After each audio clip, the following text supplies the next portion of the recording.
and we look forward to hearing from you. So without much ado, Professor Vinella, I invite you to deliver the talk.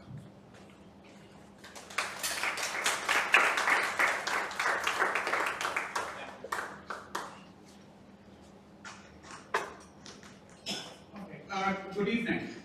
Let me first of all thank Tori for her introduction and CEPT University or CEPT University for this invitation to talk to you. So let me begin by saying that I'm not an architect, I'm not an urban planner, I don't know much about these, I've read somewhat in these areas, but I was having a conversation with your provost, Pradeep Suru, who's also an old friend of mine, and Pradeep said, you know, why don't you do something around the project that brings you to India? And so that's what's prompted this particular talk, which I've called Between Memorialization and Territorialization. It's a bit of a mouthful, I agree. The politics of heritage, memory and representation at Auschwitz, Hiroshima, and Robben Island. So let me begin very briefly by telling you about the scope of the project. It's a 4-book project called the Genocide and Hope Quartet, Studies in the Architecture of Oppression and the Redemptive Possibilities of Nonviolence. I could spend the entire evening just talking about the title. And for example, what are the 4 books? Each of the 4 books is named after a place. So you can think about place making, you can think about the politics of space, but the place is no longer this, each of these is no longer just a place, it's a metaphor. So for example, when you speak about Hiroshima, or you speak about atomic bombings, lots of people, unless they're somewhat educated, don't even know that there was a second atomic bomb, which was at Nagasaki. And of course, Gujarat is the sort of place, I'm going to be blunt about it, there's actually a Gujarati textbook which once mentioned a few years ago that Japan threw a nuclear bomb on America in a Gujarati textbook. Okay? So each of these places now transcends itself. That is to say that Auschwitz is not just a discussion about what happened at a concentration camp called Auschwitz in Poland. It's a metaphor for the entire Holocaust. Right? And I begin with Gandhi because that's the place on the sea that Gandhi marched to, but more importantly, it begins with non-violence. My narrative, not with violence. In history, all such narratives begin with violence. And the very fact that non-violence is ontologically dependent on violence. You have to have violence before you negate it. And that's called non-violence. As in Sanskrit, you have himsa and ahimsa. Right? So this is my way of course, also stating a position on why I think non-violence is what we need to be all thinking about. So book 1, Gandhi, which I'm not going to talk about today, and I'm going to talk about, and then, so it's bookended by Gandhi and Robben Island. Robben Island is only known as a site of violence to many people. They don't know its full story, which I'm going to get into later on. And it's of course most famously associated with Nelson Mandela, because he spent 20 odd years here. But as I will argue, the idea of the Truth and Reconciliation Commission, which was a different way of carrying the story of nonviolence forward, that idea was seeded in Robben Island, and the discussions that took place among the political prisoners on Robben Island. So you have nonviolence at either end, and then you have Auschwitz and Hiroshima, which unquestionably represent 2 of the greatest instances of the transgression of a moral humanity. Right? We've had many instances of violence. Some people say, oh, why haven't they included Palestine? And someone might say, why haven't they included the Rwandan genocide? I'm not establishing a hierarchy. I want you to be very clear. I'm not establishing at all a hierarchy, but there are reasons why Auschwitz and Hiroshima are centrally important in trying to understand violence and non-violence in human history. And we have to think about the two dialectically and dialogically. Unfortunately, scholars who work on violence work only on violence, and scholars who work on non-violence, for example, on Gandhi or on Martin Luther King and the civil rights movement, etc., that's what they work on. Right? And I work on both violence and non-violence. Right? So that's the scope of the project. Now, these last three, that is Auschwitz, Hiroshima, and Robben Island, are also all UNESCO World Heritage Sites. And there's something really bizarre about Hiroshima and Auschwitz being World Heritage Sites in Robben Island. Because in the common sense understanding of heritage, for example, you claim your heritage. Right? All the Desis in America, they're all trying to claim their heritage. You know, it's something you want to be proud of. Now, you can't conceivably want to be proud of Auschwitz or Hiroshima, right? I mean, barring a few demented people, right? Nobody wants to really be proud of what happened in Auschwitz. It's not a heritage you claim, so then obviously the implications of thinking through heritage are different. So that's why I begin with an aphorism from the great German Jewish philosopher Walter Benjamin, right? And this is from a text called Illuminations, where he says there is no document of civilization that is not at the same time a document of barbarism. You know, so you look at the Constitution of the United States, which is a great document of civilization, yeah, but it also legitimated slavery. All documents of civilizations are documents of barbarism in a certain way. Here I'm going to try to suggest that actually we have a reversal of a sort. That is that Auschwitz and Hiroshima are documents of barbarism, but in making them into World Heritage Sites, the implication is that we can pedagogically learn from those atrocities and therefore possibly become better human beings. Right? Otherwise, why else would we want to proclaim them as part of our heritage? That is, the implication is that people who come there will become acquainted and therefore will then resolve to themselves and say, never again, which became the great slogan, of course. And of course, it's all humbug, because all you have to do is look at what's happening in Gaza today, and the very people who were the victims of the Holocaust, their successors are running the state of Israel, which is a monstrosity. And there's no other way to put it. You know? An absolute monstrosity, what Israel has been doing. So that's why I'm not too taken in by such slogans as never again, you know, we resolve this and that. But this makes the task of understanding heritage and heritage sites even more complex. That's what I'm trying to alert you to. Okay? So now when we think about these sites, we can think of elements of spatiality. If you look at Robben Island, it's an island, but then it's a prison. A prison is already an island. It's an island within an island, an enclosure within an enclosure. And in fact, it's actually like these Hungarian dolls. You know, if you've ever seen a Hungarian doll, a wooden one, you open it, and there's another Hungarian doll within. Then you open it, and there's another one. Because within the prison, which is within the prison, there was other prisons, such as the prison where people were taken in for isolation. So there were isolation cells at Robben Island, where you were isolated from all the other prisoners. And remember, all these prisoners are isolated from the rest of humanity. And Robben Island is itself secluded, so to speak. Right? But in the midst of all this seclusion, it becomes an amphitheater to the world. And when I was doing my PhD at the University of Chicago in the 1980s, there was an anti-apartheid movement. I was part of it at the University of Chicago. We all heard the prisoners, so to speak, who were at Robben Island. And that's what I mean, that it became an amphitheater to the world, even though it was this island and a prison within an island. Right?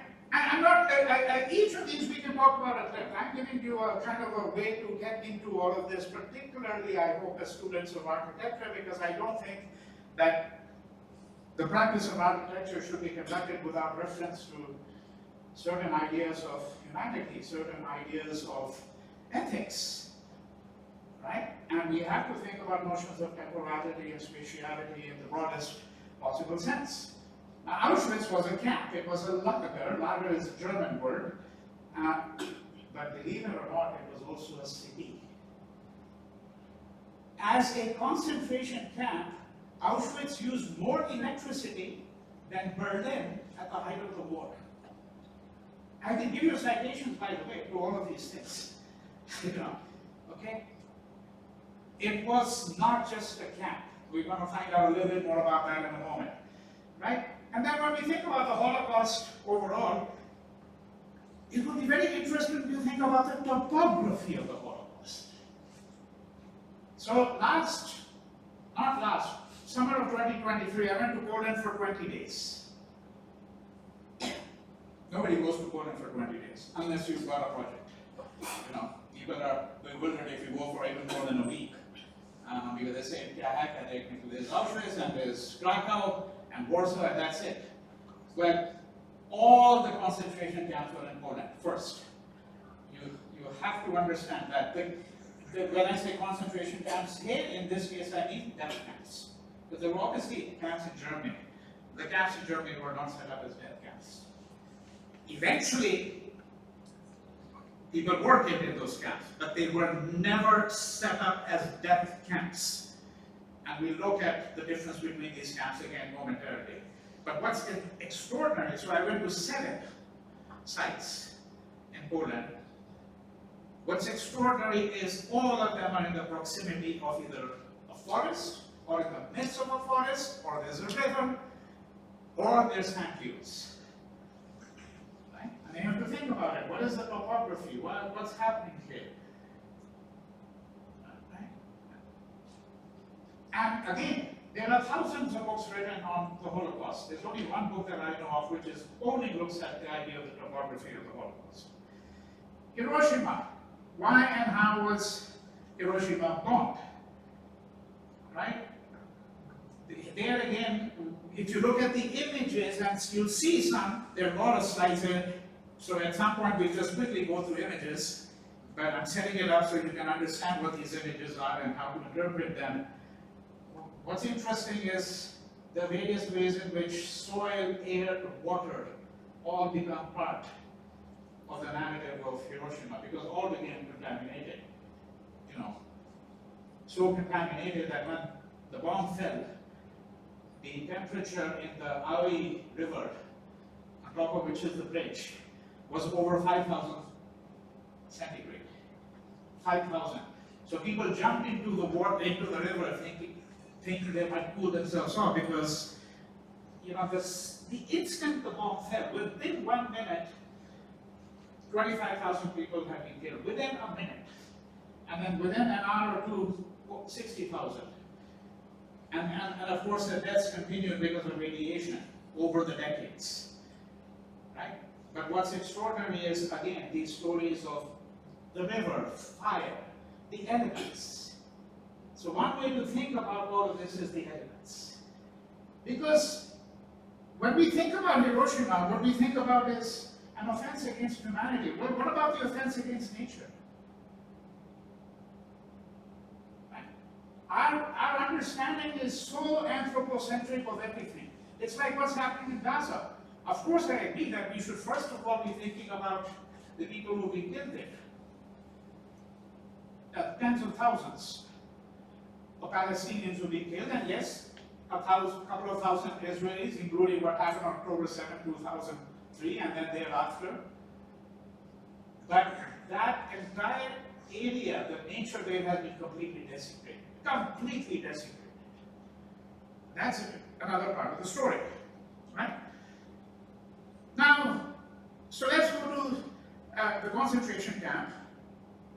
I'm going to have to really speak through it because I've got 125 slides. A lot of them are images, of course. But the concentration camp is very much, I want to simply argue, a picture of modernity. Picture of modernity. As was, and this is why it's useful to think about Auschwitz. So here's the gist of it. For those of you who are not really familiar with the debates, the question for Europeans became, how was this possible? How was the Holocaust possible? In a country called Germany, the land of Goethe, Kant, Schiller, Schopenhauer, Beethoven, Bach, Brahms.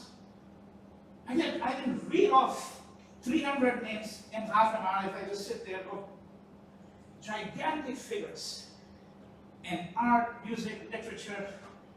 How was it possible? It's supposed to be the height of civilization. And so the answer that the Europeans gave, and today still give, by and large, is it's an aberration. No, it's not an aberration. What happened there was the logical culmination of Enlightenment thinking. That's what it was. It was not a departure, it was the logical culmination of Enlightenment thinking from the 18th century onwards. And of course, you can even go back earlier, to earlier histories of European colonization, because you have to think about the Spanish and Portuguese colonization, then the Dutch, then the French, right? I mean, one way to understand all this is to simply understand that, you know, the 15th century belonged to the Portuguese, the 16th to the Spanish, the 17th to the Dutch, the 18th to the French, the 19th to the British. Okay, and I'm just giving you a nutshell after 25 years of trying to figure out what's going on here. And the 20th, of course, with the Americans, at least the second half, right? So it was the logical culmination, right? And Giorgio again then says that you can view the concentration camp as the nomos, as meaning the law, the convention, that this is the distillation of the modern, not the departure from the modern, right? And of course there are questions which, I'm just putting it down here, you can read it on your own, which I can't really entertain because it takes us outside the scope of what I really want to do, but it's important that you at least have an idea, because the word concentration camp is, you know, that if you're trying to understand the Holocaust, you have to really distinguish between labor camps and death camps. All camps are either death camps or labor camps, and in some cases both. Auschwitz was both. Okay? And we'll see that in just a moment, because people don't understand how vast the concentration camp or the camp universe was. It was not just Auschwitz and Majdanek and Sobibor and Bergen-Belsen and all of that, right? There were over 10,000 camps. Over 10,000 camps that we're really talking about. Now, 6 camps were set up as death camps. Only 6. All of them in Poland. Not one in Germany. 35 years ago, when I was doing my PhD, or 35 some, whatever it was, I met Reinhard Koselleck, one of the gigantic figures in German intellectual history. He was a visiting professor at the University of Chicago, where I was doing my PhD, so I had a class with him, we got to know each other very well, and he told me one thing which I didn't know. And of course, I was just starting to explore some of the literature. That's 35 years ago. What he told me was, there was never any gassing in Germany. In Germany. I said, why not? He said, you know, look, you might think that there are 50 ways to kill a person and all are equally barbaric, but gassing implied a kind of anonymity. Because you know the way the gassing was done, and you'll see a slide. So you take a room as large as this. In fact, this is about the size of the room. A little bit bigger. okay, than the one in Auschwitz. The main one in Birkenau, in Auschwitz too, which is called Birkenau, and where you have, you know, these vents, and they would put in Zyklon B and seal up the room, and the room is sealed up. It would come through the vents, Zyklon B, and within 3 minutes, everyone's completely dead. Hundreds of people. Right? So he said it was never done in Germany because it was too close to home, so to speak. You know, that if you're killing someone you consider subhuman, you have to consider, of course, everyone they killed as subhuman from their standpoint. The Jews were subhuman, the Poles were subhuman, the Roma and the Sinti and homosexuals, they were all subhuman. Right?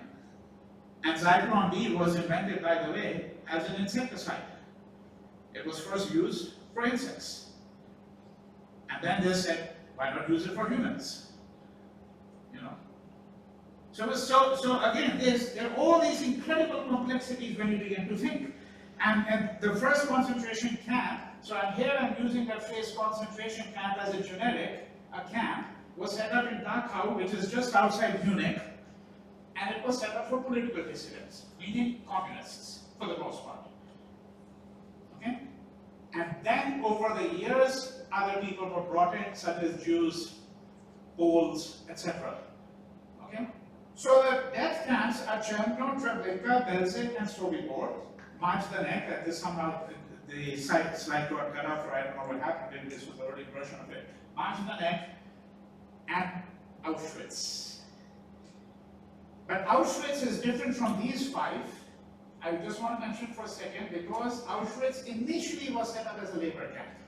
And then it became a death camp, and then it became the largest death camp. So approximately 1 to 1.1 million people were killed in Auschwitz. So when I say death camp, I mean exactly what the phrase says. That is that if you were sent to Sobibor or Treblinka, the guards would tell the prisoners there's only one way you can get out. There's only one way you will get out. And the guard would then point to the chimney and say, you're going to come out as smoke. It's just a matter of how many days, whether it's going to be today, or it's going to be 5 days, or 10 days, or 15 or 20. There's only one way. And Treblinka, the historical record is there are fewer than 5 survivors. 800,000 people killed. Fewer than 5 survivors. Imagine. Now there is a massive industry of memoirs written by those who survived. If you ever go through these, it will eventually strike you that almost all of them were survivors of Auschwitz. Unless they were sent to a labor camp, which is a different matter. So Auschwitz was the only camp from which people were able to survive for various reasons. The other, if you were sent to a death camp, there was no possibility for survival. Okay? So I've explained the difference. So labor camp is a camp where they take a large number of people and they say we're going to use their labor. Basically it's slave labor, that's obviously, and some people survived the labor camps. But then if they were sent to a death camp, that was obviously a different story. And when I say Auschwitz, it actually consists of 3 camps. Auschwitz 1, 2, 3. The killing was done mainly in 2, which is Birkenau, okay, which was the extermination camp with gas chambers. So that's the other phrase used in lieu of death camps is extermination camps. When I say Auschwitz 1 was the main camp, that's because that's where the labor was done.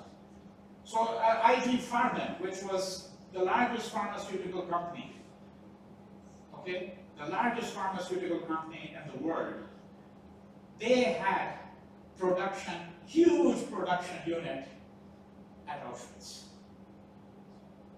In all of these instances, I mean, what's happening in America now is a very good instance because in my view, it's heading in that direction, frankly. I'm serious.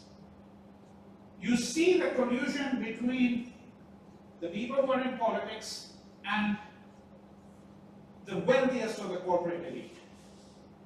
You see that in all of these instances. It happened in Italy, it happened in Japan, which is why when they tried the Japanese war criminals, they didn't only try the prime minister and the cabinet,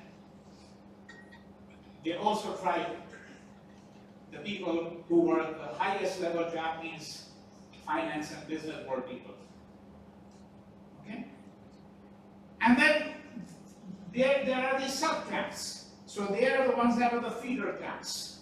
So when the labor force has gone down, okay, then from the sub-camp you send a good contingent of people. Okay?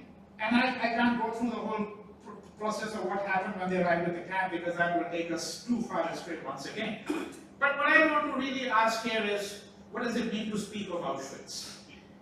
And when Adorno said there can be no poetry after Auschwitz, well, of course there is. But what he meant to say was that the transgression was of such a scale that some fiber of the moral element, of the human element, disappears forever, right? And so in my own framing, the reason I use Auschwitz is because more than any other camp, it became the symbol for Auschwitz, the metonym and, as I say, the metaphor both, right? That is that there was a kind of end of imagination, and there was a kind of a social engineering death on a scale that one can't really think of at all. So here, just so that you can see this map, it says Nazi concentration camps 1939. As I said, I don't like the word concentration camps, but here you can see the ones that they set up, the Nazis. So this is, here at this point, we're talking about Germany. Because remember that September 1st, 1939, is when Germany started the war with an invasion of Poland. And you know, Poland has always been very unfortunate. Why? Because on the western part, it's always been the Germans who've been more than eager to grab it. And on the eastern part, you have the Soviets, or the Russians, I should say. Because the Soviet Union only lasted a short period in history, comparatively speaking, right? But these were, until 39, that is, that before this became the general government as it was called, before the Nazis moved in, the concentration camps were all in Germany. And they're labor camps at that point, right? And here now you can see general government. So this is now 1942. So this is now all occupied. It was known as general government, and it was of course under a Nazi head. So these are the death camps. The death camps. Belzec, Sobibor, Maginot, Treblinka, Chemno, Auschwitz. I went to Helmno, Treblinka, and Auschwitz in my 2023 trip. Some people thought I had a sadom and masochistic element, perhaps in my personality, since I've gone to that many camps. Because it needs a bit of a stomach, by the way. You need a bit of a stomach to go there and see exactly what's happened. And you need a bit of a stomach for some of the images that are going to come up shortly. Now look at, by the way, this. All the dots you see are camps. I mean, other than Holocaust experts, nobody even knows any of this stuff. You know, that it's a universe that we're talking about. It's an entire universe of camps. All right? And these are select camps. Solid squares represent select camps. Not all camps can be shown because of map scale. Because I'm telling you that over 10,000 that we're really speaking about. Okay? And one person who did survive Auschwitz, he subsequently committed suicide. The most famous, perhaps, among the three most famous writers who wrote on the camp experience was Primo Levi. I would unquestionably recommend would recommend his writings to you, because he says that even while he was in the camp, he was taking notes mentally of everything. Because no human experience, as he points out, is without meaning or unworthy of analysis. And he understood while he was in the camp that this place was a gigantic biological and social experiment that was being carried out, right? and that you're fending for yourself. In that sense, you've all heard that phrase, man is a social animal. Well, he says that, these kinds of truisms, he began to question them. Because it was every man and woman for himself or herself. That's what survival really meant. Okay? So how does one represent? Because now we get to what will interest you most. Because now we're starting to get to the representation and heritage part. Okay, but I have to set it up, right, so that you understand the context. Because I know that not all of you are going to be familiar with some of this history. In 1957, the International Committee of Auschwitz convened a panel, and they said, we want to have a monument to the victims and survivors of the camp. The chair of that committee was Henry Moore, a British sculptor, by the way, very well-known British sculptor. Some of you may be familiar with his work. But that committee wasn't able to come to a decision.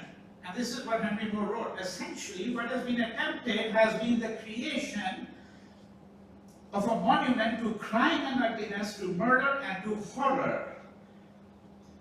The crime was of such stupendous proportions that any work of art must be on an appropriate scale.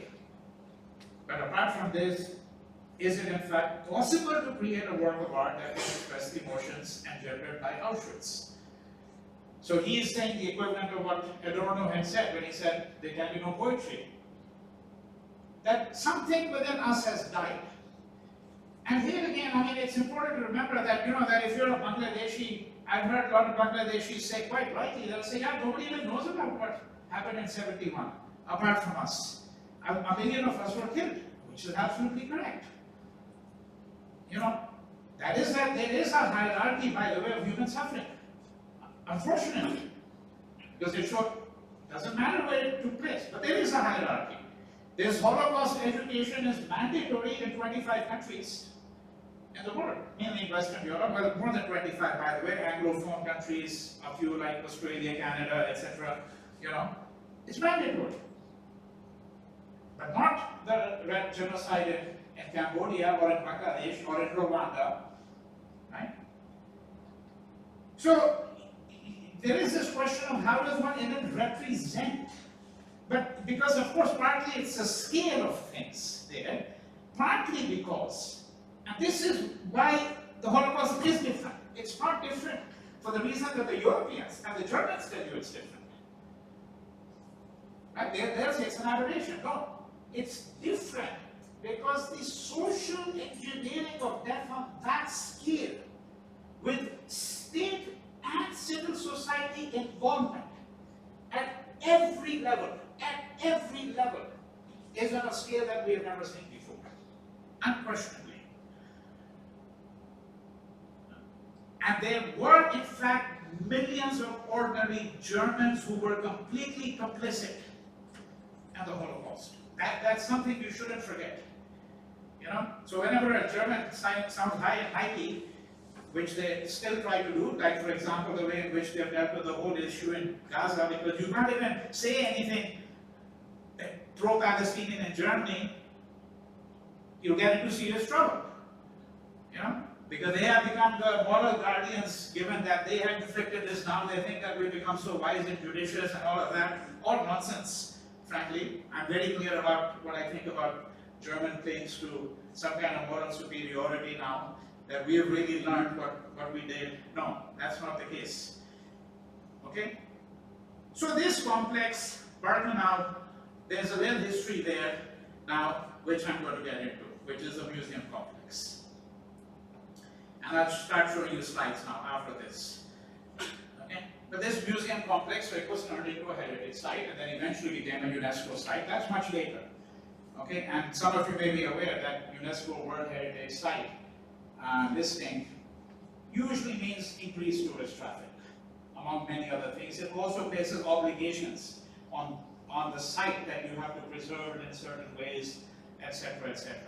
And again, here there's a bit of a competition because there are countries which people outside the West think that, why does France and Italy have so many? India should have not many more. Given that, you can go to Madeira, which is 2 hours away, and in any other country it would be a World Heritage Site. But, when you've got hundreds of temples which are in reasonably good condition, then obviously it's a different story, right? But it was created in 1946 by former prisoners under the authority of Poland's Ministry of Culture and Art. And it was founded on 2nd July 47. Just so that you have some idea how many people visit, in 2019, 2.32 million people visited Auschwitz. Okay? I mean, it's not the easiest place to get to because there's no flight. So you really fly into Warsaw. Krakow is the closest big city, but there are very few direct flights to Krakow, except internally within Europe some. You have to really go to Warsaw and then from there make your way to Auschwitz. Okay? And one thing you have to keep in mind is what? That these sites were all in Poland. So what happened to Poland after the war? After the end of the war, it came under the Soviet sphere of influence. Right? That's a crucial part of the story.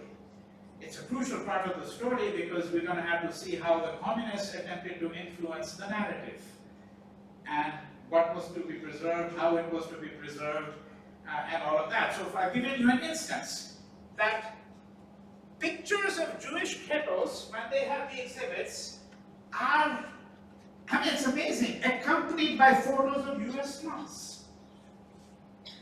Right? I think, you know, the slums in which black people live in America, they're like the ghettos in which the Jews were put in, right?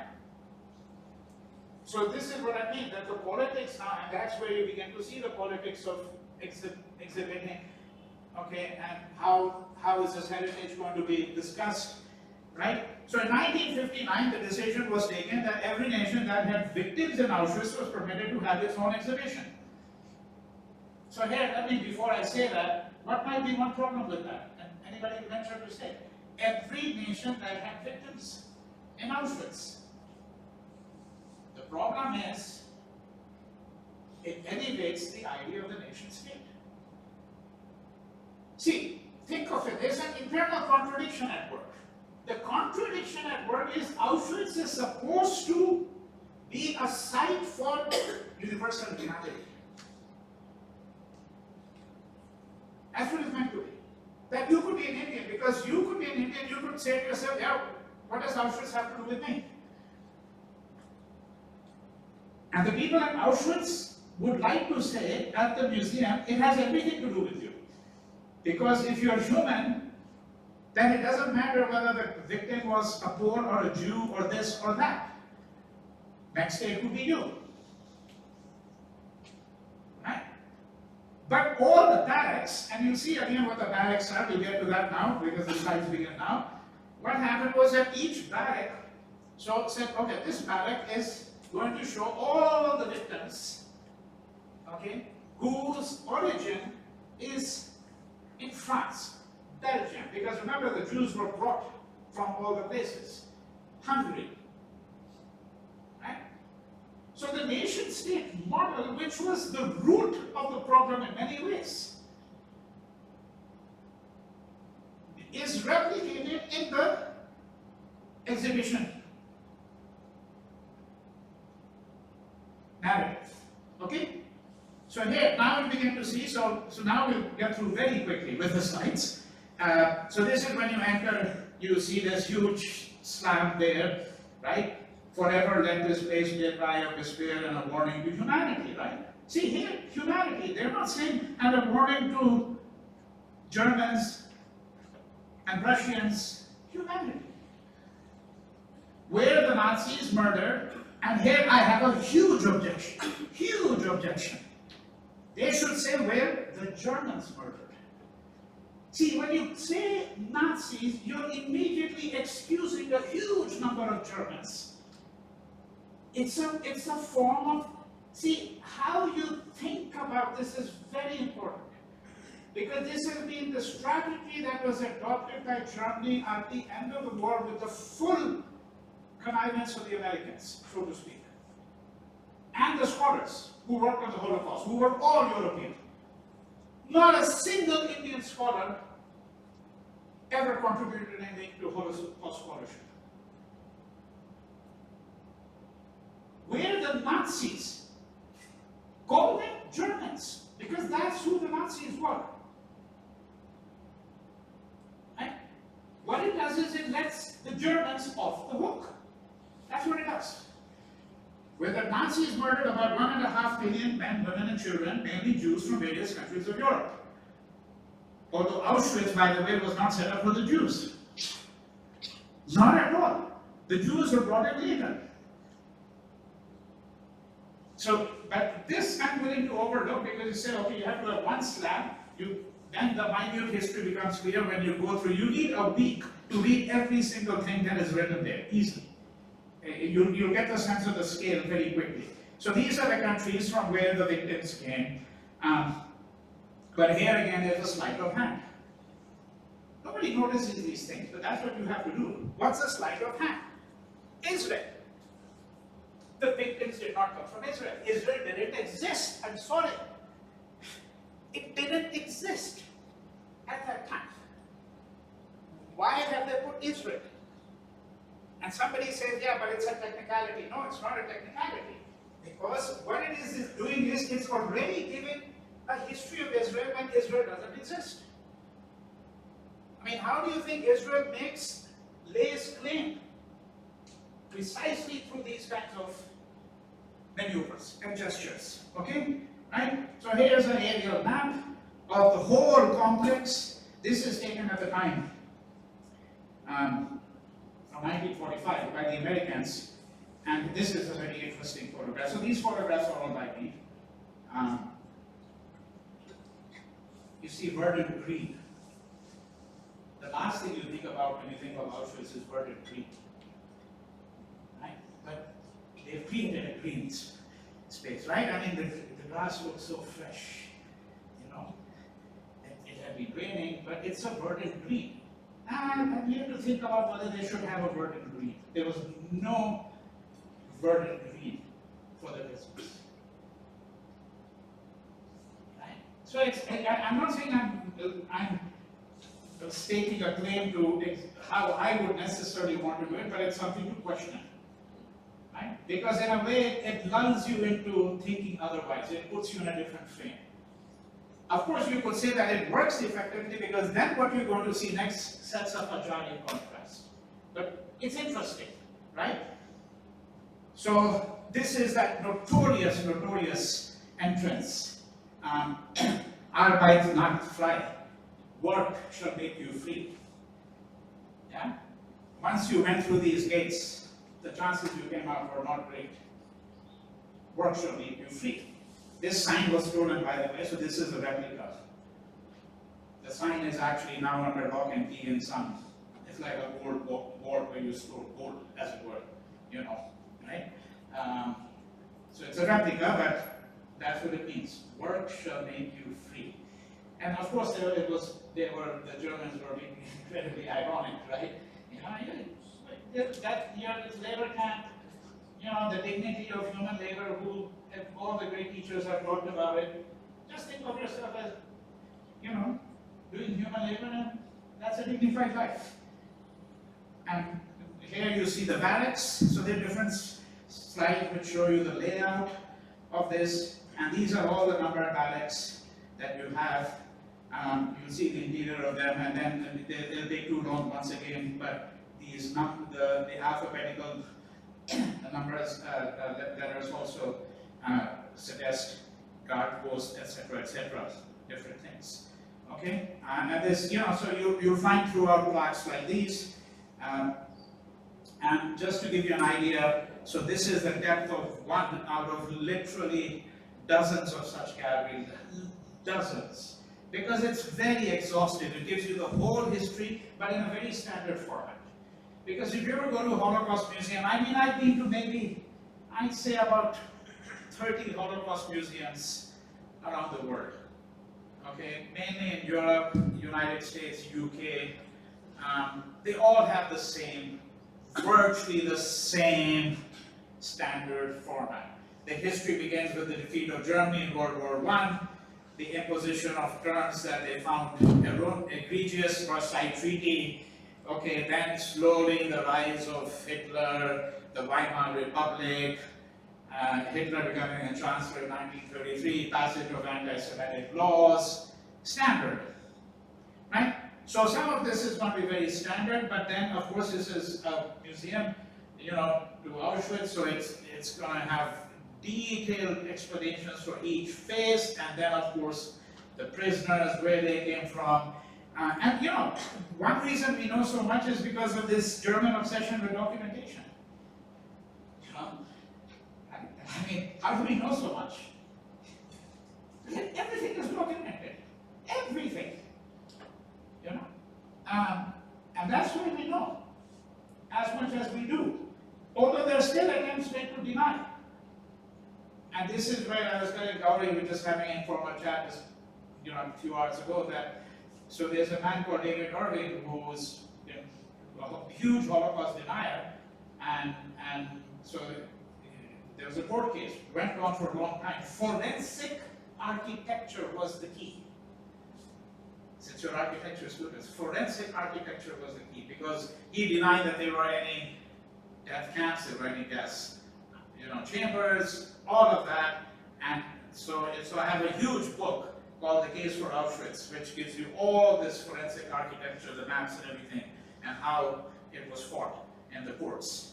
Okay, and you'll find these plaques throughout. We're gonna have to really speed up because we're not even done with this here. And you can see now. This is, by the way, a register of names of every person who was killed. Okay, and so then, what is this? And you say, well, it's an attempt to give a dignity. It's an attempt to individuate. Because you say 6 million, you remember that aphorism from Stalin? You know, some people say it's apocryphal. I don't care if it's apocryphal or not, because someone like Stalin certainly enacted it. He says, the death of 1 million people is a statistic. The death of one person is a tragedy. You know? You know, one person dies and everybody, you know, someone, you get agitated. 1 million? Yeah, I mean, it's just a mass of people, right? So this is what is it? This is an attempt to individuate.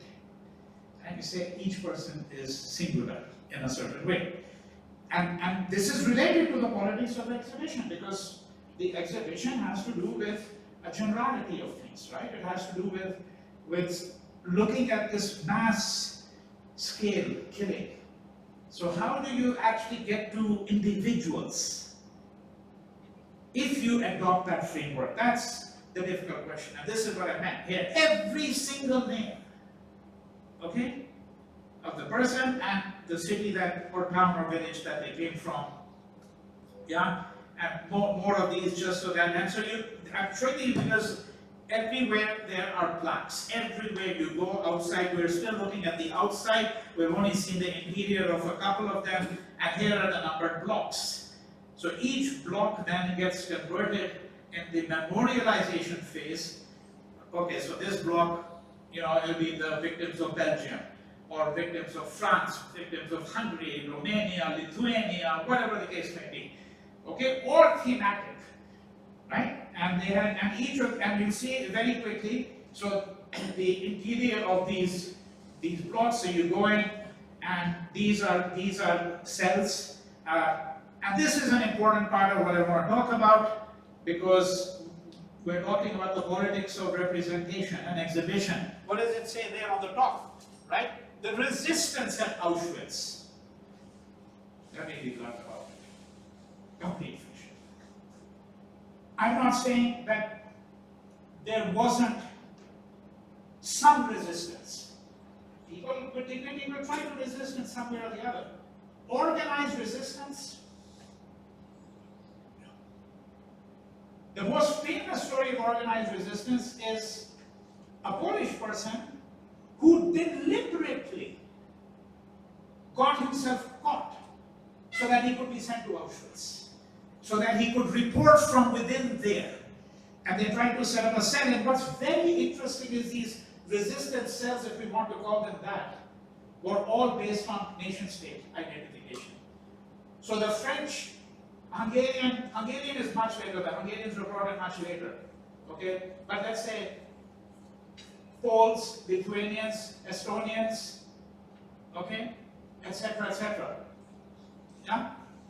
They all have their own self, and they operate independently. So here you're placed in Auschwitz, which is a living hell, and you're still thinking of nation states.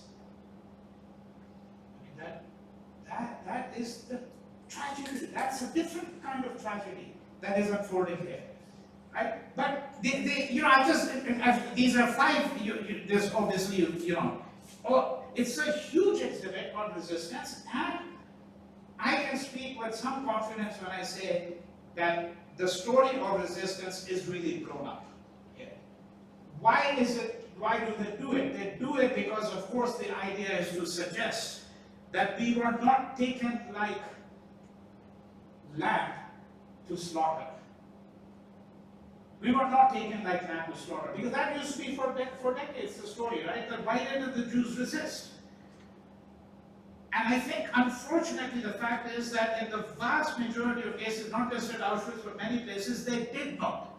Partly they did not because there had been a long history of anti-Semitism, and they just didn't understand what was happening. This was not just another pogrom, which they had lived through pogroms in Europe. Because that's what it meant to be a Jew in Europe. You were constantly subjected to pogroms. Ironically, the place that had the fewest was, guess what? Germany. But that's another, we'll have to get into that dimension maybe some other time. Right? But France was Hungary, Poland, notoriously anti-Semitic. Notoriously.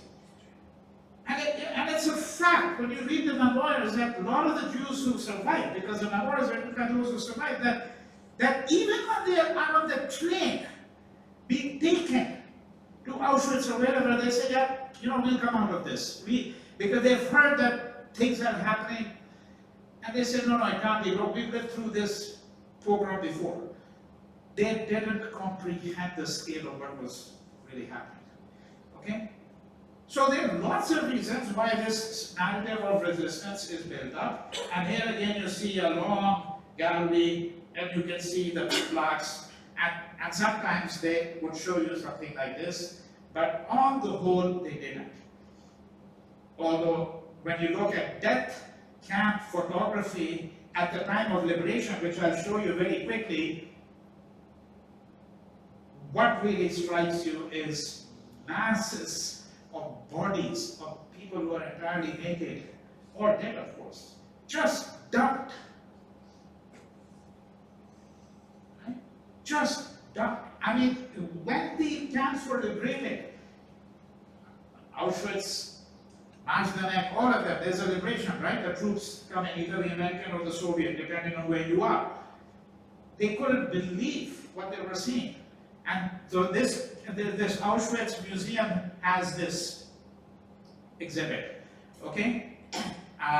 These are bowls. Each prisoner had one bowl, which you use both for your bodily functions and for eating. Yeah. Right. And Primo Levi has graphic accounts of all of that. Shoes.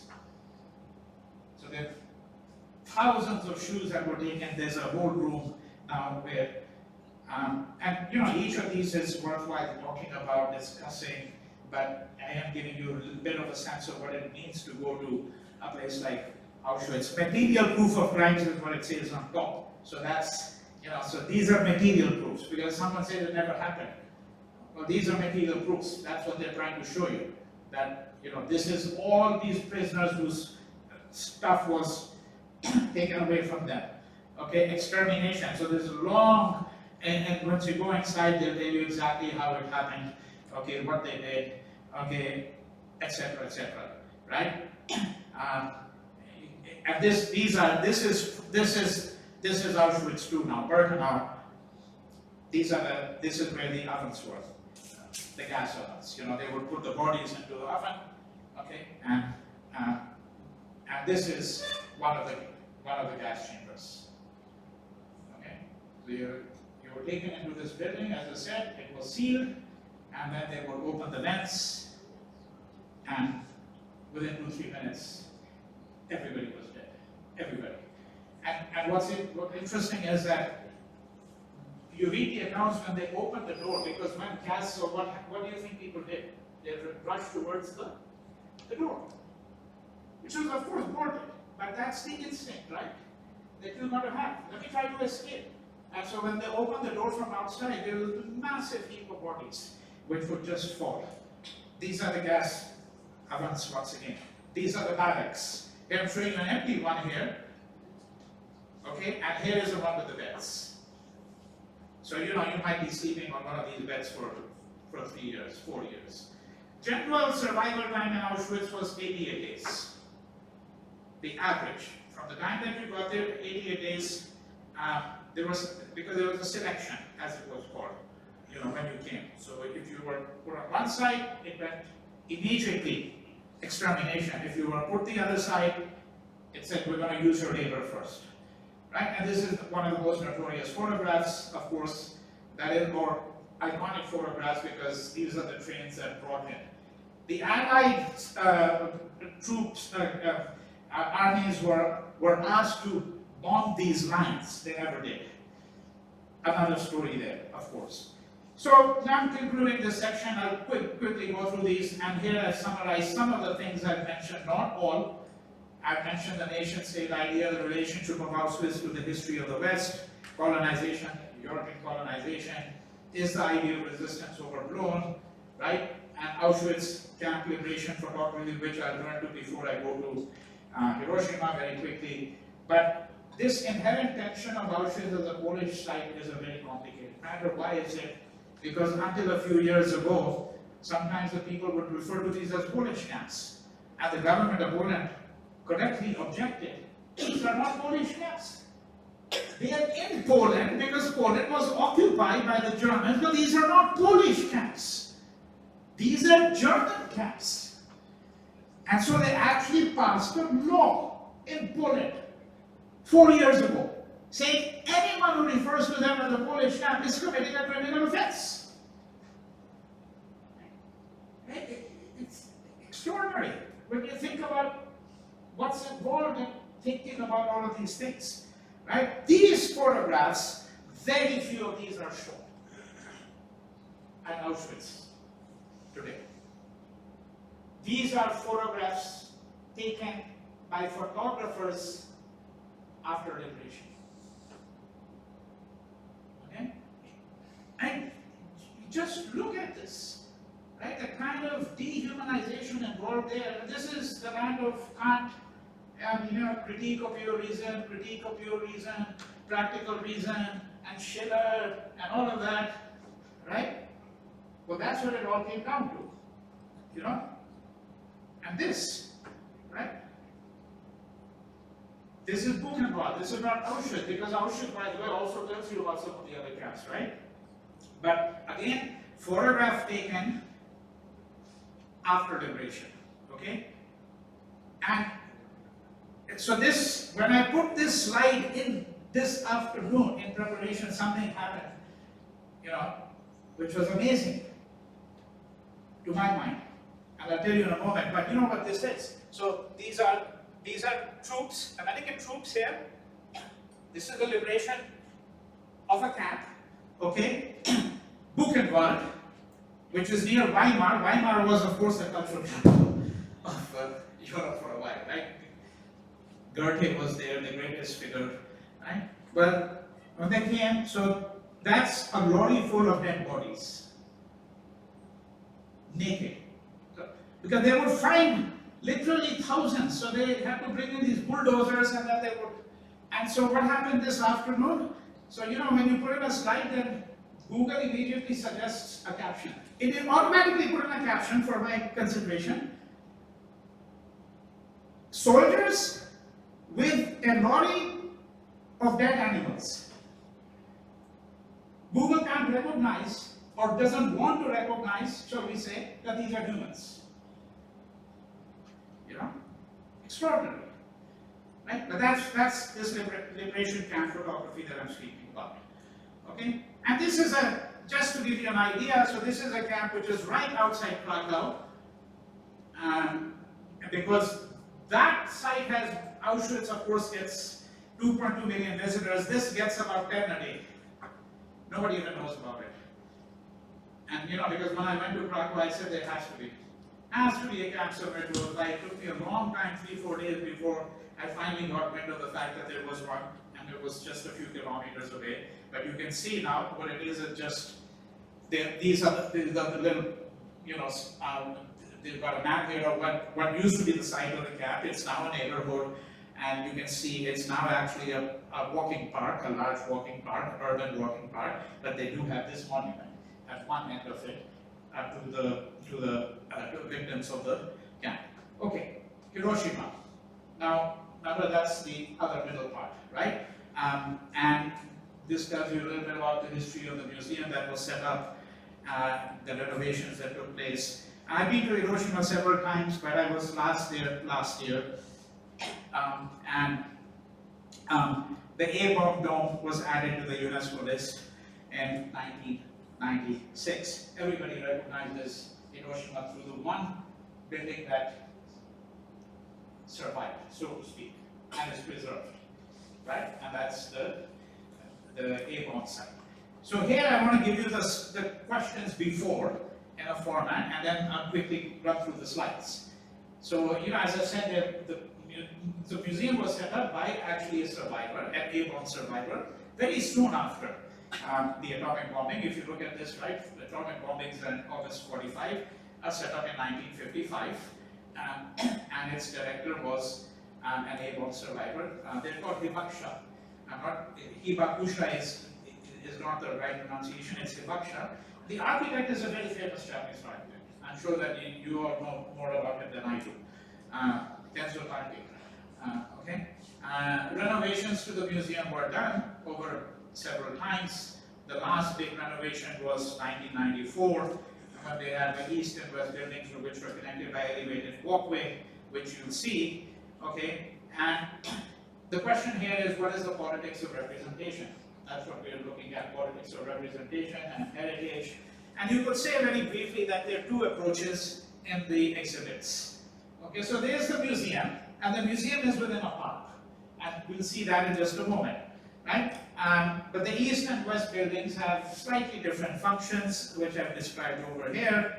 And you have the descriptive and emotive approaches. So one, which is dry, this is what happened. The bomb fell, so many casualties, a lot of technical data, and then the emotive where they try to, okay, look at this boy or this girl, their flesh is ripped out, completely ripped out, right?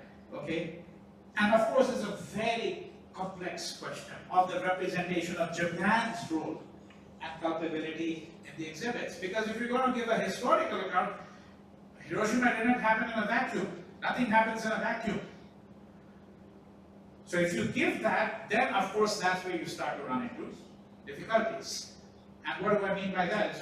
It's very simple, right? That down to the present day, for example, every time Japanese textbooks, new version is published, the Chinese and the Koreans within 24 hours have already digested it and lodged a complaint. What's the complaint? That these textbooks aren't talking about what Japan did. In China, in Manchuria, in Korea, the atrocities they committed, the hundreds of thousands of people they killed. People have heard of the rape of Nanking, but there were many such. Okay? Right? So how are these exhibits done? And we'll just see one example of that. That's all we have time for. And there are a lot of things that are obviously, not even mentioned. But the revisions and renovations, they have these. So there have been technical renovations and architectural renovations of that kind, but there have also been revisions to the plaques and what is represented. And of course, some of them attempt to convey the idea of the Japanese as victims. So I have an ambivalence about that, because the Americans don't think of the Japanese as victims at all, but clearly a lot of people were civilians, unquestionably. And in fact, the real question is, how did they end up in Hiroshima?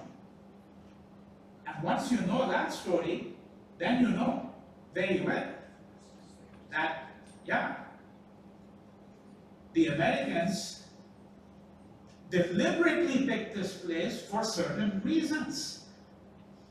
You know, right? And it makes you think of the Japanese in a different context. But the museum is attempting to do many different things. So represent Japan's role, and in the revisions admit some culpability. Japanese as victims attempt to humanize the bombings. That look, you know, at the end of the day, whatever the politics, whatever the reasons for why the bomb was dropped, right? At the end of that, we have to have a humanist outlook and say, look at what happened to so-and-so.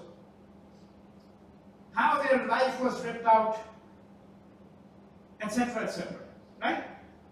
So there are lots of different, I'm suggesting to you that actually thinking about a museum of this kind, I think, is a very complicated matter. This is apart from the question of whether there should be a museum.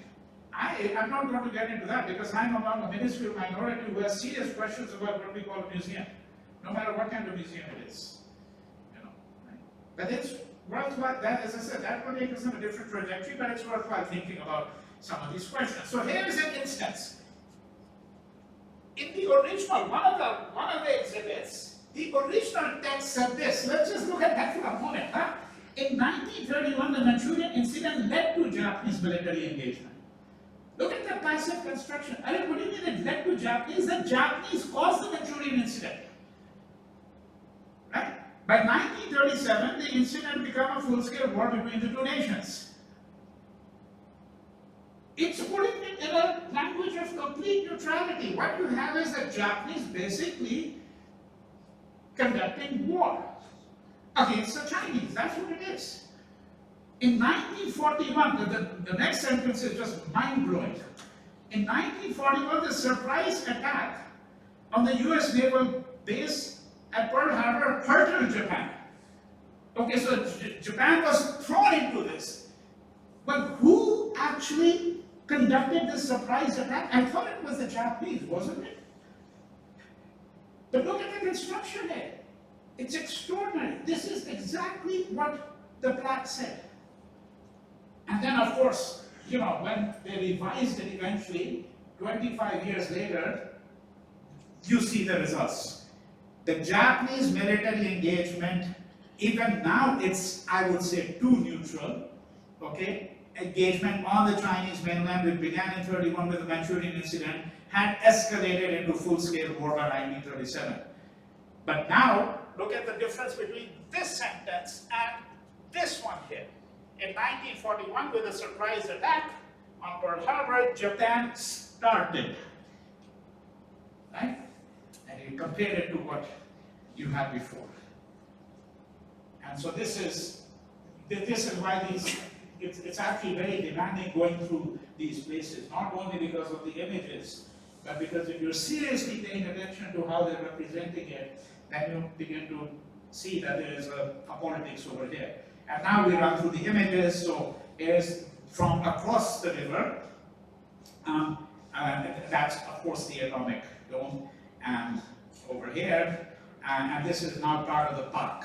So that's the building there by Kenzo Tange, and you'll have the memorial flame. You'll see that more clearly over here. So, and it's done with deliberation this way because there's a kind of a symmetry there. That if you look through this, you go in a straight line to the dome, the atomic dome, and there's a little, you know, plaque once again, which gives you says, you know, this is a place for thinking and reflecting about the violence that human beings perpetrate upon each other and why we should disavow that. And here once again, so that's the eternal flame there, the atomic dome, and then the kind of the cenotaph there, which is a memorial to the victims, right? Okay, so that's sort of the architecture. Obviously, this has been published in thousands of works that you can see. And as I pointed out to you, it's actually, the museum is within a memorial park. I had several hundred images that I taken and just shown you one kind of monument that you see in the park. This is called a monument of prayer, and then they'll have a little plaque which gives you the Japanese and translation into English. It's of course a testament to the hegemony of English that whenever there's a translation anywhere in the world, if there's going to be a translation, it will be into English. That will be the language, almost invariably, right? As I say, the Americans need a translation from the English into their, because some of them, their level of English is not adequate to, if I may put it this way, cynically. Here's the atomic dome right there. And the next photograph is very interesting because you can see the pro-Palestinian, anti-Israel, if you want to call it that, but how the site has been appropriated. So whenever you study these sites, you have to think of the afterlives. So like Gandhi, you have to think of the afterlives of Gandhi too. You have to think about how it became the ultimate example of performative nonviolence, okay, through a certain notion of time and space. The American civil rights marches, for example, very closely echoed some aspects of Gandhi, some aspects of that, right? But here is an interesting illustration of how that site has now been appropriated. So then you see these. So remember what I said, there's a descriptive and the emotive, right? That's how you can think of the different exhibits. So when you see this, immediately it pulls on your heartstrings, right? Generates certain kinds of emotions. And they could be multiple, right? And here, suggestion here is the bomb destroyed lives without regard to national or ethnic origins, right? Tens of thousands of Koreans. I don't know how many of you are aware that when the bomb fell, over 30% of the people who were killed were not Japanese, because they were using, for example, Korean slave labor. The Japanese, and there were at least a few thousand Koreans who were killed. And there were also approximately 1,000 Americans who were prisoners of war who were killed in the atomic bombing, okay, at Hiroshima, right? As well as Japanese Americans, it says, were living, but there were also some white Americans, not Japanese Americans, right? And so on. So it's suggesting again that, look, the bomb doesn't discriminate, that it falls, everyone who was in that area was killed. Now let's just look at this, 3-4 minutes more on the Hiroshima, and then we move to Robben Island. In June 1942, US launched the top secret airborne development program. Okay. Next paragraph. As development proceeded, the United States began exploring the use of the bomb against Japan. So the bomb was never intended for Japan. It was intended for Germany. But then Germany lost the war anyhow, and the bomb hadn't been fully developed. And once Germany had lost the war and they had the bomb, they said, wait, so much money has been spent, which is smart to karna chahiye iska. No, I'm serious about it. Absolutely dead serious. I mean, it's like Madeleine Albright, who was, I think, Clinton's Secretary of War or Defense or whatever. They're all the same, anyhow, call them War, Defense, State, whatever. When she became the secretary, she was given a tour of, and she said, we've got such a fantastic, huge army. Why aren't we making a lot more use of it? I mean, let's bomb a few more places, Right? So, it's very important to remember. And there is a big discussion that should the bomb be used at all. But the main argument was, well, we've already spent $2 billion on this. So now we've got to use it, because otherwise, what's going to happen to the American taxpayers' money? The American taxpayer legendary figure always crops up everywhere. The American taxpayer will say that, you've got to account for my money, right? So, target cities were selected on the basis of size and other factors, including topography, etc. The United States believed, this is crucial, the United States believed that ending the war with an atomic bombing would help prevent the Soviet Union from extending its sphere of influence. See, the Japanese have already decided when they put this up, we know why the bomb was dropped. What do the Americans say? The Americans have one explanation, especially the conservative, patriotic. The bomb was dropped because it was the quickest way to end the war and save lives. And then there are others, including myself, who say, no, that's not why it was dropped. I'm not saying the only reason it was dropped was because of what the Japanese said, but they've settled it in their minds. Because they say the reason the bomb was dropped, they're taking a position, is because by dropping the bomb, America was sending a message to the Soviet Union, don't muck around with us. You know? And there's no question that that was very prominent in their minds. Because long before this war ended, it was very clear that a new enemy had emerged, namely the Soviet Union. And they'd have to start dealing with that. So this is why these exhibits are extraordinarily interesting, but you have to sort of go through the text and then figure out how you're going to interpret it, right? So here now, it won't be necessary. I thought, we have to go through because there's more of that here, more of that kind of explanation. And this, by the way, is a document from Office of the Mobilization, Washington, D.C., Memorandum for the President, March 3, 1945. I understand that the expenditures for the Manhattan Project, the A-bomb project, are approaching $2 billion. $2 billion at that time is a massive amount of money, right? However, if the project proves a failure, i.e. we stop working on the bomb now because Germany is pretty much finished, it will then be subjected to relentless investigation and criticism. The people are going to say, what was that $2 billion for? Japan is still there, use it. Right? That's what we're talking about over here. Okay, and then they even tell you that there were practice runs with smaller bombs that the Americans did. Dozens of them, by the way, dozens. All right? This is the technical aspect. So remember, there's a descriptive and there's an emotive. This is what happens to your body, when radiation goes through it, etc. Okay, and then right next to that is the emotive. The person on the left is a survivor, but if you see the face, you can see, right? It's all horribly scarred. The person went through 8 different surgeries over a period of 10-15 years. I know of at least one person who went through 75 surgeries over 30 years. After the A-bomb, they survived it, but they had to keep on going through these surgeries, okay? And they have some poetry, they have drawings by children trying to again evoke, so humanizing the whole thing, all right?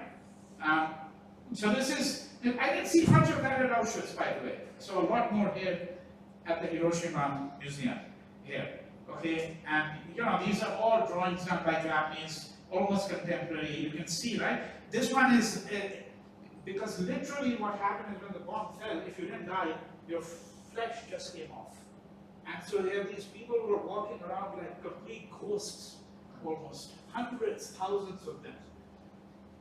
And sometimes working for days on end, All right, so this last image here looks like a Japanese painting, doesn't it? Does anyone know who this painting is by? M.F. Hussein. And it's in Ahmedabad. Huge painting. You see the A-bomb dome right here. And there's the smoke billowing out. Yeah, the smoke billowing out. So the equivalent of that mushroom cloud. It's a massive work, extraordinary, Okay, so this brings me to Robben Island. That island, so there is Tabletop Mountain, so it's off the coast, about 5 miles from Cape Town. And it has a long history, Robben Island, which I'm going to now omit much of this history, except to point out that it was used for political prisoners long before. Long before it began to be used by the apartheid government. You know, so they in fact actually took political prisoners from the Indies, the East Indies. Yeah. And so you have, and Indians were brought over to South Africa before indentured they were as slaves. And there's certainly a few Indians who were imprisoned here 2-3 centuries ago. Okay?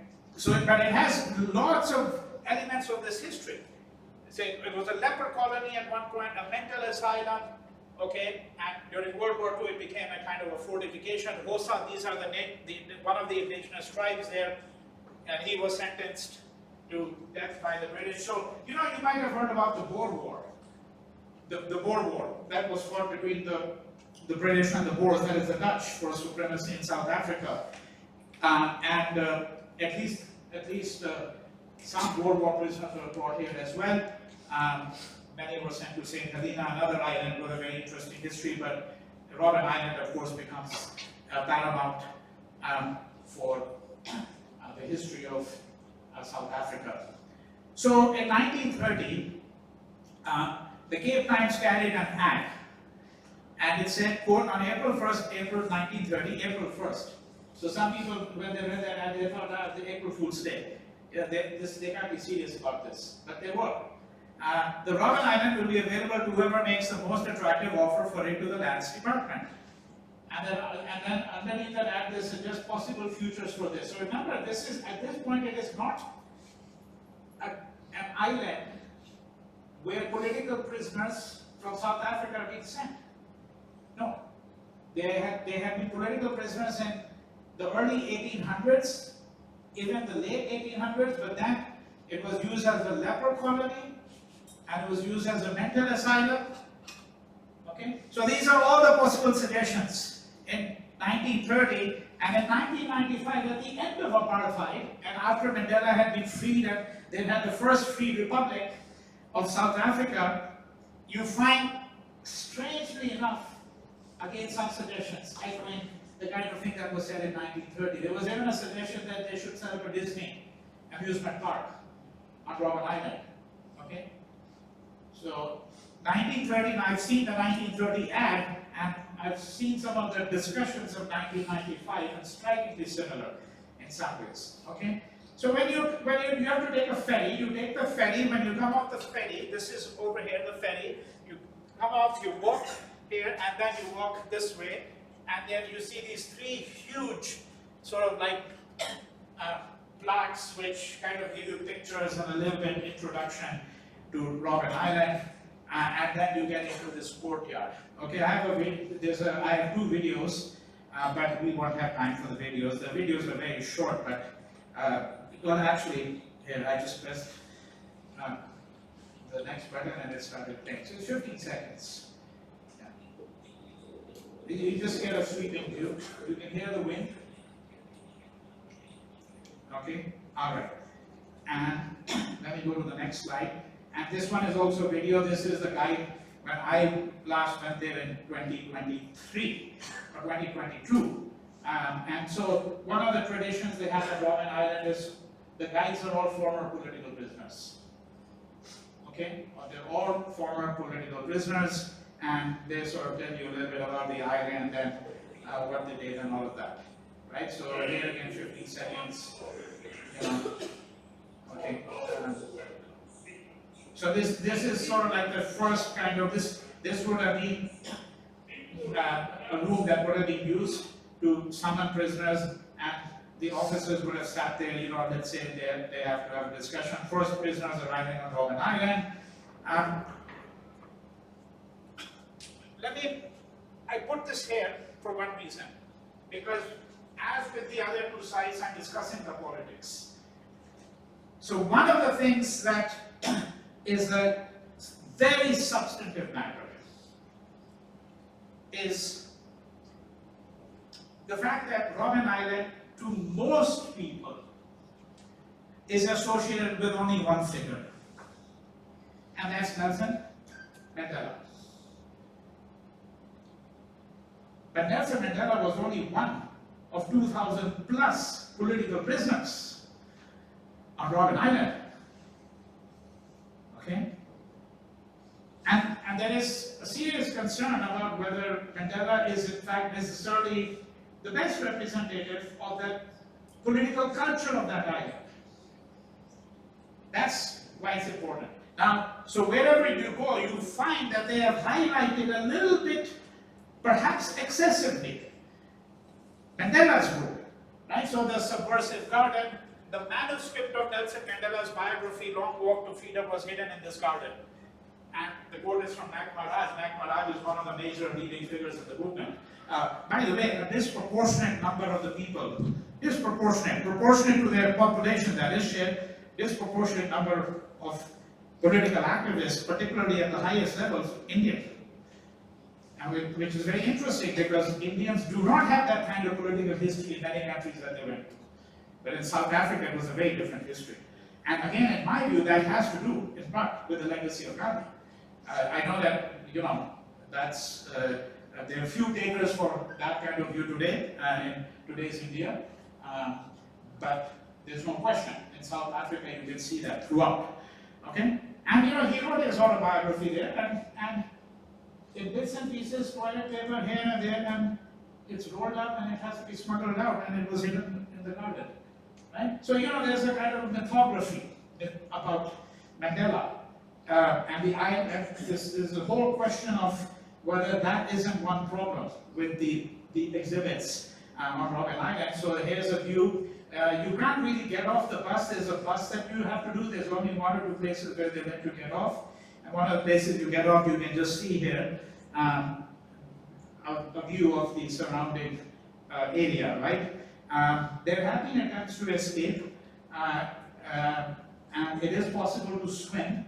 Actually, the 5 miles in 1923, 2 people tried to do it and showed that it could be done. But they didn't have prisoners watching them like hawks. Okay, that's the difference. All right, and here, now, barbed wire. One of the ways in which you write a history of modernity is you write a history of barbed wire. I think an architecture student should do that, which would be very different. Barbed wire. Wherever you see barbed wire, there is a tumultuous history. So you get, this is one way in which you think about things. You take objects, artifacts, and you write a whole cultural history of that. Barbed wire. Okay? Because again, you will see them in camps, in concentration camps. Right? And these are some of the prison cells, of course, now renovated. And this is the one occupied by Mr. Mandela. Okay, so this is like now a national shrine, but sometimes it gets desecrated, as for example in this case. These are people who came in. They were golfers. They came into it and they piled into the cell, and then photograph was taken. And prisoners are that kind of thing. And they weren't drunk either at this time. This has been certified by people who have written about it. So again, it's what happens to these sites, what kinds of cultural histories, how they get appropriated, who takes them over, how are they imagined, right? And there is prison cell tourism. I don't know if you know that. There are some very famous prison cells, and you can pay $300 to spend a night there. Number of these prison cell tourism, as I call it, sites that have developed around the world. Okay, and this is one of the few surviving photographs, one of the very few from that period. From the time that Mandela and all the others, this was the courtyard, and what they're doing is they're sitting there, and basically they will be given the most mindless task. That's one of the ways in which you dehumanize. So you'd be given a huge piece of stone, and then you just keep on breaking it, for example. So they used to do this work at the quarries as well. Here again you see Mandela, okay, a taste of freedom, to plant a seed, watch it grow, right? A quotation from him, offered a simple but enduring satisfaction. the sense of being the custodian of this small patch of freedom offered a taste of freedom. But I'm saying that yes, it's very inspiring, but there's a serious question about whether there isn't a elevation of Mandela. We'll skip all of this. Over here, this is again one of the very few surviving photographs from that period. That's Nelson Mandela on the left, and one of the other great figures of the anti-apartheid movement, Walter Sisulu, on the right. And this brings me to the conclusion. Why is this important? How do we think about Robben Island? The most extraordinary thing about Robben Island, and that's the title of my talk, okay? Because here it becomes more explicit. What the prisoners did was to reterritorialize Robben Island. Okay, let me explain that concept with a very different illustration from 1857. 1857 should resonate for all of you. The year of what the British used to call the Sepoy Mutiny, the Indian Rebellion of 1857-58. Bahadur Shah Zafar, okay, was the reigning monarch. He sat in the Red Fort. And the Red Fort was a place that the British wanted to take possession of, to try to, obviously, give a death blow to the rebellion. The long history of the battles and all of that doesn't concern us. What concerns us is just one thing that is told to us by Key and Mallison, who wrote a 6-volume history, the official British history. And what do they tell us? What they tell us is that when the British eventually broke into the Red Fort, okay, because initially they had been dealt some defeats in Delhi, and eventually they take repossession. What is the first thing they did, according to K. M. Mallison, when they went into the Red Fort? They ate pork and drank wine. You think to yourself, why? The answer is obvious. It is a way of desacralization. This is Muslim territory. What are the two things that are haram for the Muslim? Pork and wine. And K. M. Mallison tell you, they slaughtered a pig in the premises and ate it and drank wine. So what they did was they reterritorialized. They took that territory and cast it in a different light. Now this is what the prisoners did at Robben Island. They took this space that had completely dehumanized them and they transformed it into Robben Island University. Ahmed Kathrada, one of the greatest figures of the movement, and a very close friend of Nelson Mandela. I mean, one of the 3 closest people to Mandela, I would say. Kathy, as he was known, I met him, by the way, many years ago, and I've seen his archives. So, Kathrada earned 4 degrees, 4, at Robben Island. And the ANC had a policy that every prisoner who came in, and many of them were only 5th grade or 6th grade or 7th grade pass, to use Indian English, right? 5th grade pass, 6th grade pass. They ensured that no prisoner left without being fully literate. They did. They completely transformed Robben Island. You see? They reterritorialized. And this is where I would argue that the political prisoners, they had a lot of time. They discussed what the future of South Africa would be. That we didn't want to, that after independence and freedom, we didn't want to drive out the white people necessarily. That's why Mandela set up, and yes, there were atrocities that were committed, but he set up what? The Truth and Reconciliation Commission, the TRC. It was a great model. I've heard a lot of critiques of it, of course, I'm aware of that. But that's what they did. You see? And there was a very close friend of mine named Ashwin Desai. He's written a book called Shakespeare on Robben Island. One single volume of Shakespeare circulated among all these prisoners. And this Shakespeare, by the way, was dressed up with images of Hindu gods, because there was a couple of Indians there. And so, from the point of view of the wardens, this was an innocuous volume. Yeah, he kept many holy books, the wardens were mainly illiterates, by the way.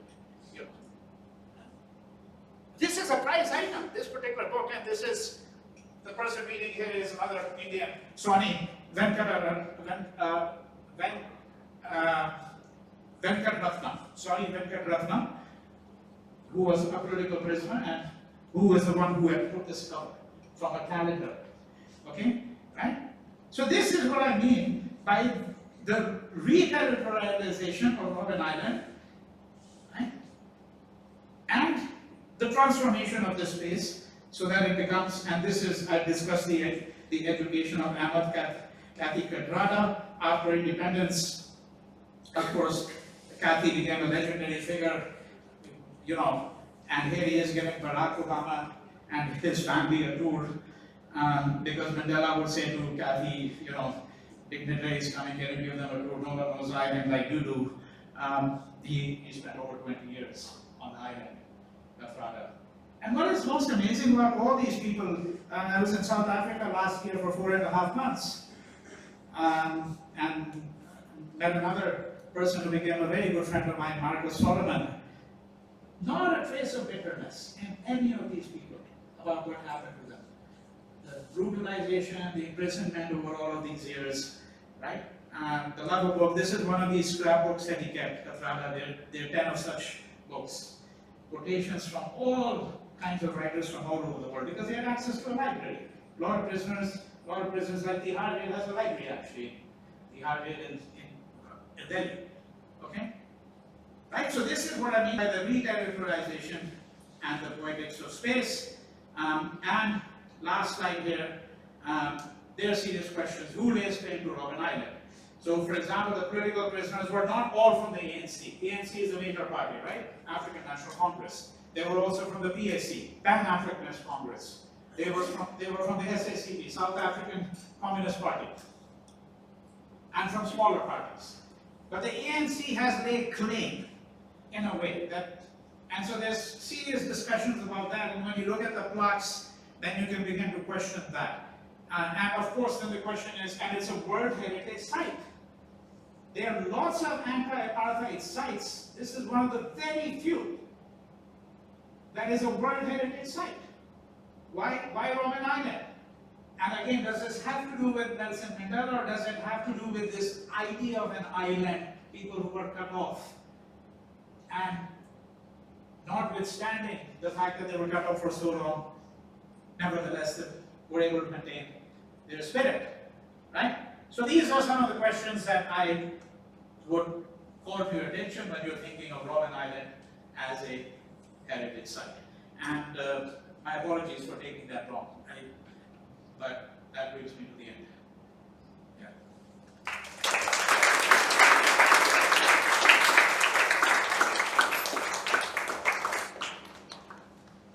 Thank you very much. I think we have time for one quick question, if anybody has. Yes. Not a question, maybe a question. Thank you for, I think, what you just presented, and also I think, thank you for positioning these sites also as World Heritage Sites. Because in the general imagination or the popular imagination of World Heritage, that it's often, as you also said, that it's linked to just a tag that leads to tourism. But that there is a relationship with education, and that the World Heritage Center was set up in 1972 as a post-war reaction to how historic places were being desecrated. So I think that relationship was interesting for me to see. The question that I want to ask is that in this, you talked about the revisions in the way these places are described over the period of time, and the question of territorialization physically, but also territorializing knowledge. The World Heritage Narratives or the World Heritage Center has been often critiqued also for using the World Heritage tag or the World Heritage processes to claim the knowledge of the places. Yes. Do you think that, do you see that in these sites? Yeah, that is an argument that, a way of thinking that I would largely agree with. I mean, the fundamental question there has to do with number of things. We have to split it up. But the gist of it is World Heritage Site, a statutory body that decides that, okay? And then the question is, what are the implications? Because immediately one of the implications is, it actually creates a history, not just for that place, it creates a history for other places. Because the way to think of it is that other places have been written out. So in other words, you see, the people who came up with this whole thing, and this is of course their national consultative bodies in countries. In South Africa, there's been an attempt to put the Phoenix settlement on the World Heritage Site. I know that history quite well because I was asked to write an expert letter, which I did, a very long letter in support of that. But I was aware of all the criticism. It didn't go through. One of the reasons it didn't go through is because the black population said no. We've had enough of the Mahatma. In a nutshell. Okay, in a nutshell. And of course the Phoenix settlement is associated with Gandhi. But you see, the problem is that the critique also is very narrow-minded because Phoenix is important for lots of other reasons. If you read Isabel Hoffmeyer's book, Slow Reading, you begin to see. Because, for example, one of the things that Gandhi did there was he brought out a journal called Indian Opinion.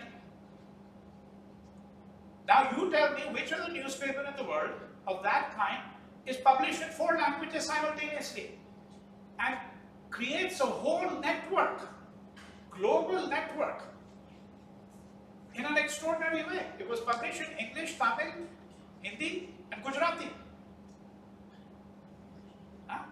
So we would have to get to the whole question of what exactly happens when a place gets put, either a place of natural beauty or cultural value, or as in this case, neither in a way.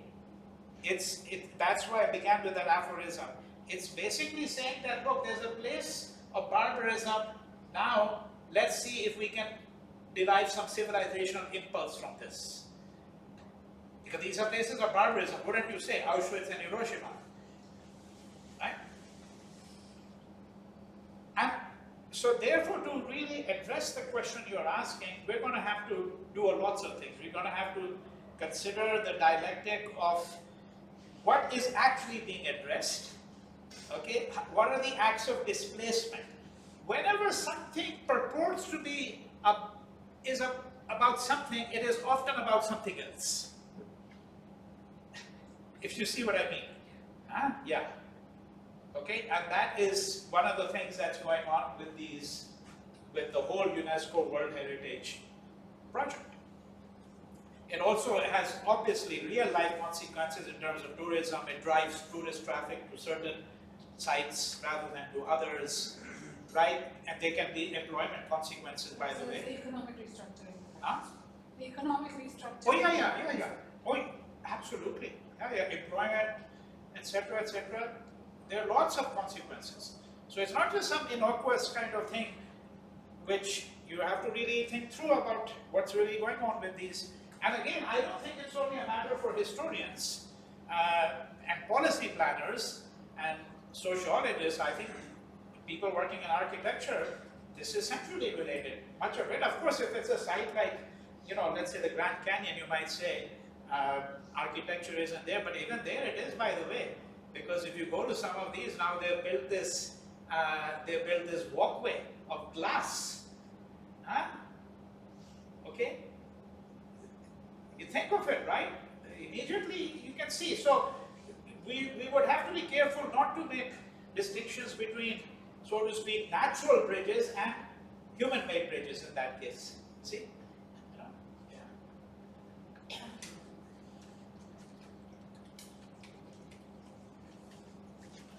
I'm happy to take any number of questions. I can keep on going for 10 hours. So I was going to invite people that if they have questions, maybe we can meet outside. We have to wrap up here at 8:30.